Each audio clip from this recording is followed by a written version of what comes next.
문재인 대통령 개인이 모든 문제를 했겠습니까마는 문재인 대통령이 참 정치를 잘하고 잘한다는 느낌이요.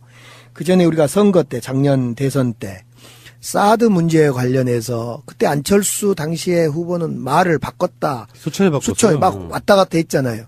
그때 우리 캠프 내에서도 사실은 일부에서는 사드 문제에 대해서 중국을 좀 공격하고 미국 쪽 의견을 수용하면 안 되냐라는 이 의견도 있었음에도 불구하고 문재인 대통령이 당시에 안보 점검단장이 지금 국정원 원장하고 있는 서훈 당시의 단장입니다. 지금 서훈 원장이 당시에 사드 문제, 북핵 문제 등을 이렇게 조율하고 우리 후보, 문재인 후보의 워딩을 정리했던 분인데, 그 다음에 상해 총영사로 가 있는 박선원, 이번에 총영사로 발령난 박선원 씨가 이제 거의 간사고, 그 다음에 서훈 국정원장이 외교안보 점검단장이었는데, 그때도 보면 사드 문제를 우리가 집권하면 지혜롭게 풀 수가 있다. 맡겨주라라고 일관되게 말했잖아요.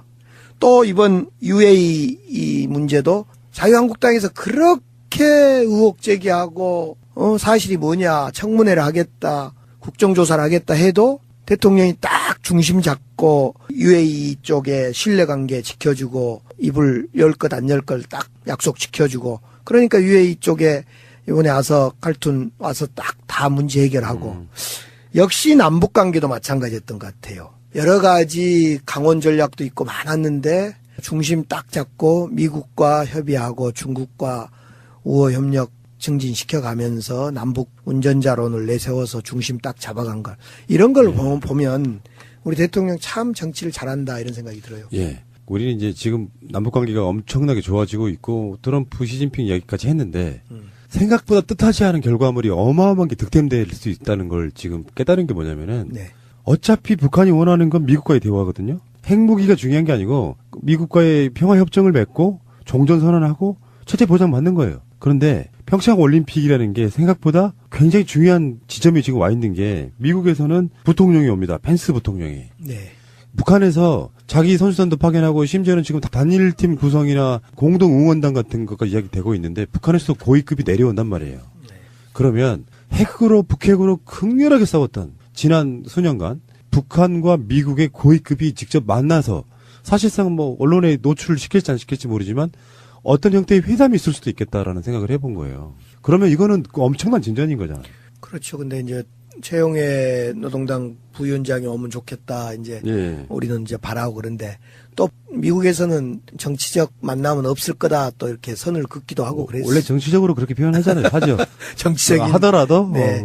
어떻든 이번 과정을 통해서 이제 그동안에 우리는 이상 체육 행사나 이렇게 교류 문화 행사를 하면서 이제 이상가족 만남까지 가고 더 나아가서 이제 정치 군사적인 문제까지 진전이 좀 되기를 바라고, 그것이 평창의 목적일 것 같아요. 이게 사람이 하는 일이기 때문에 마음만 뭔가 좀 해보자는 쪽으로 굳힌다면 우리 지금 남북회담 일사천리로 진행되는 것처럼 막 지리하게 서로 간에 공방 주고받고 핵 폐기네 어쩌네 이야기가 몇 년 걸릴 것이 아니라 제대로만 풀린다고 하면요. 네. 트럼프 스타일이 장사꾼이라는 게 나쁜 면만 있는 게 아닙니다. 득이 되면 전향적으로 풀어주는 자세도 저는 필요하다고 보거든요.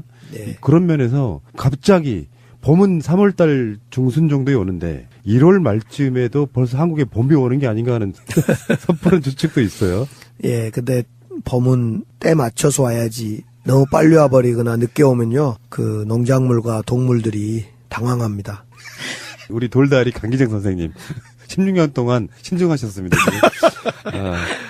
당장 뭐가 이루어지지 않더라도 아까 말한 이명박도 그렇고 앞으로 다가올 미래에 기분 좋은 일이 있을 거야라고 하는 희망이 생기면 네. 생활이 훨씬 더 흥이나고 재미가 지고 그 국민의 삶의 실질적인 소득도 소득이겠지만 마음이 흥이 난다는 것만큼 중요한 게 있을까요? 그렇죠. 그동안 이명박 박근혜 정부 때는 맨날 안 돼 쪽이었지 않습니까? 블랙리스트, 저애는 안 돼, 저애는 출연해서 안 돼, 개성공단 안 돼, 금강산 안 돼, 뭐 남북교류 안 돼, 주로 안 돼.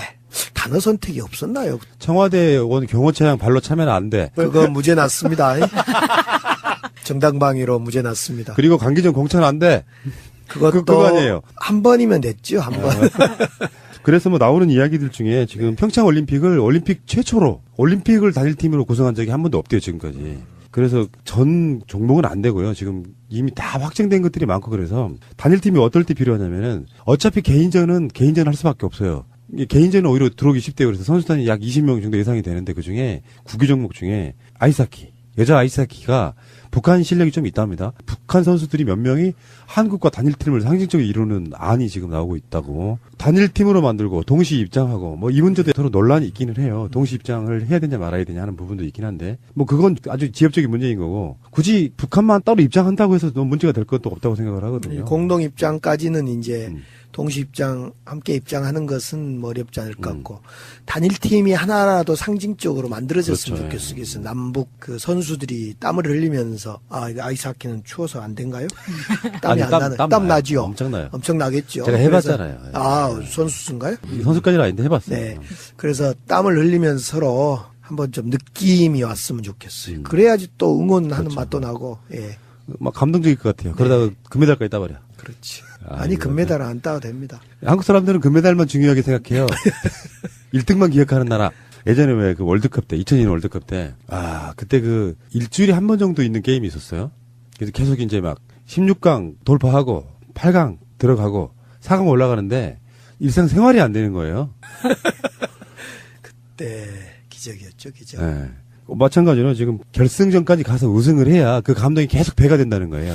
계속 올라가면서 이렇게 느끼는 감동. 네.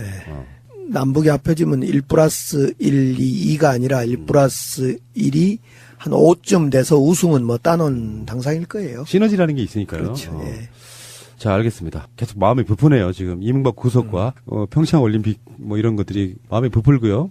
전두환 추징법이 박근혜의 발목을 잡았다. 네. 그러니까 박근혜가 이걸 주도한 거잖아요, 사실은. 그렇죠. 이 전두환 추징법이 당시에 전두환 대통령이 돈 못 내겠다. 나 29만 원밖에 없다. 1,000억을 어디서 내냐. 그러니까 이걸 어떻게 하지 해서 최재성 의원이 주동을 해서 저도 같이 공동 발의를 합니다. 그리고 이거 사실은 최재성, 강기정 뭐 등 한 10여 명이 이걸 법안을 냅니다.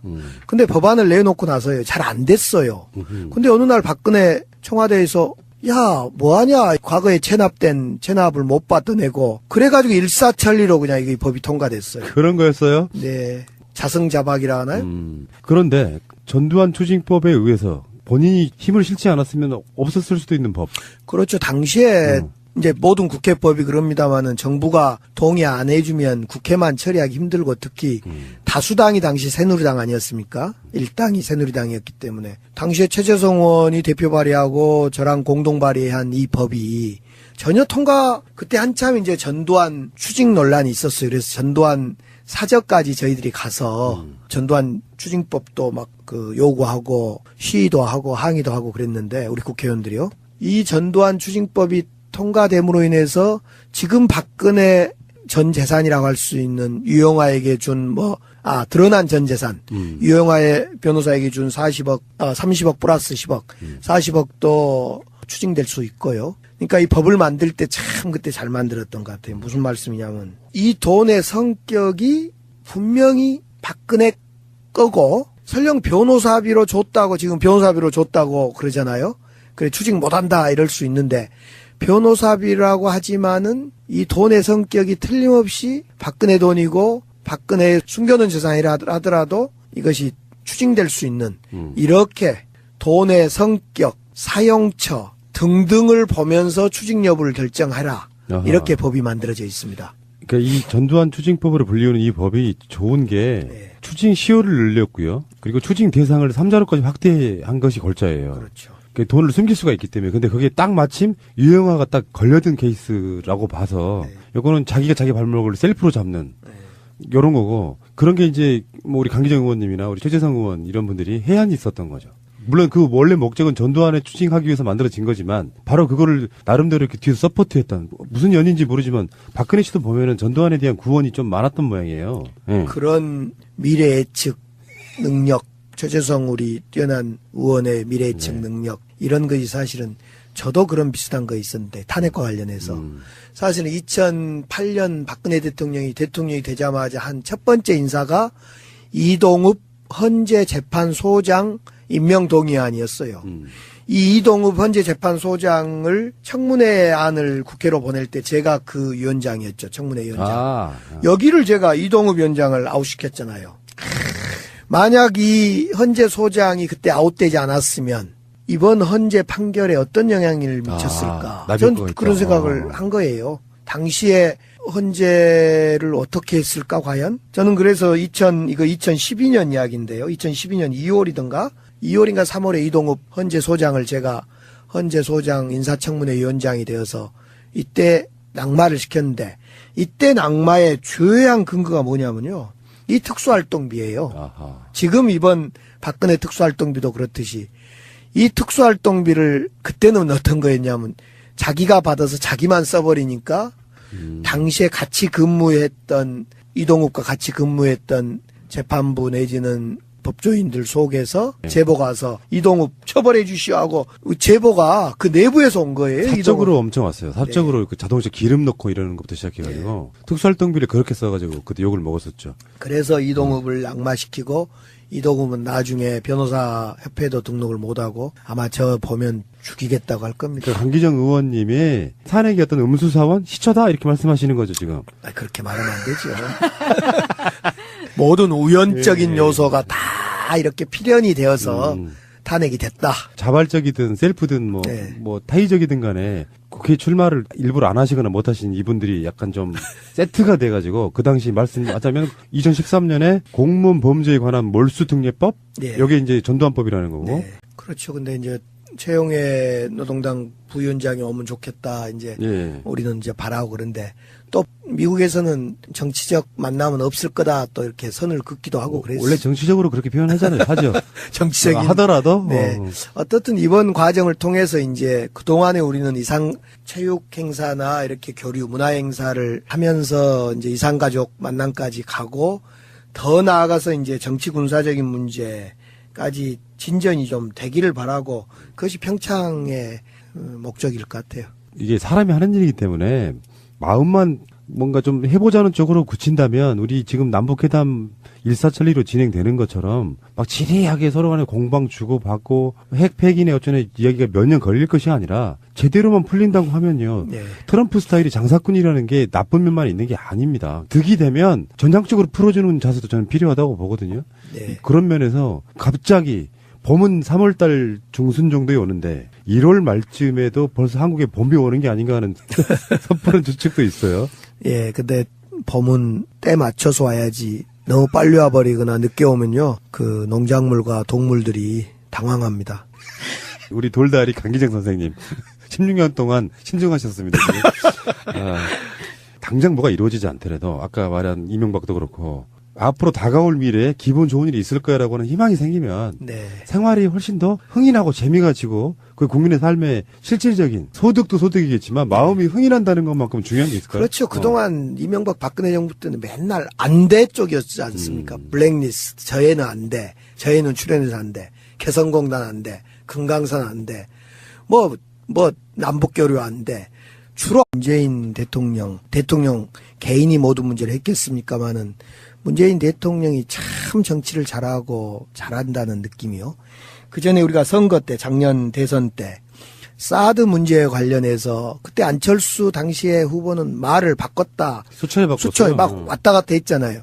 그때 우리 캠프 내에서도 사실은 일부에서는 사드 문제에 대해서 중국을 좀 공격하고 미국 쪽 의견을 수용하면 안 되냐라는 이 의견도 있었음에도 불구하고 문재인 대통령이 당시에 안보 점검단장이 지금 국정원 원장하고 있는 서훈 당시의 단장입니다. 지금 서훈 원장이 당시에 사드 문제, 북핵 문제 등을 이렇게 조율하고 우리 후보, 문재인 후보의 워딩을 정리했던 분인데, 그 다음에 상해 총영사로 가 있는 박선원, 이번에 총영사로 발령난 우리 대통령 참 정치를 잘한다 이런 생각이 들어요. 예. 우리는 이제 지금 남북관계가 엄청나게 좋아지고 있고 트럼프 시진핑 이야기까지 했는데 생각보다 뜻하지 않은 결과물이 어마어마한 게 득템될 수 있다는 걸 지금 깨달은 게 뭐냐면은 어차피 북한이 원하는 건 미국과의 대화거든요. 핵무기가 중요한 게 아니고 미국과의 평화협정을 맺고 종전선언하고 체제 보장 받는 거예요. 그런데 평창 올림픽이라는 게 생각보다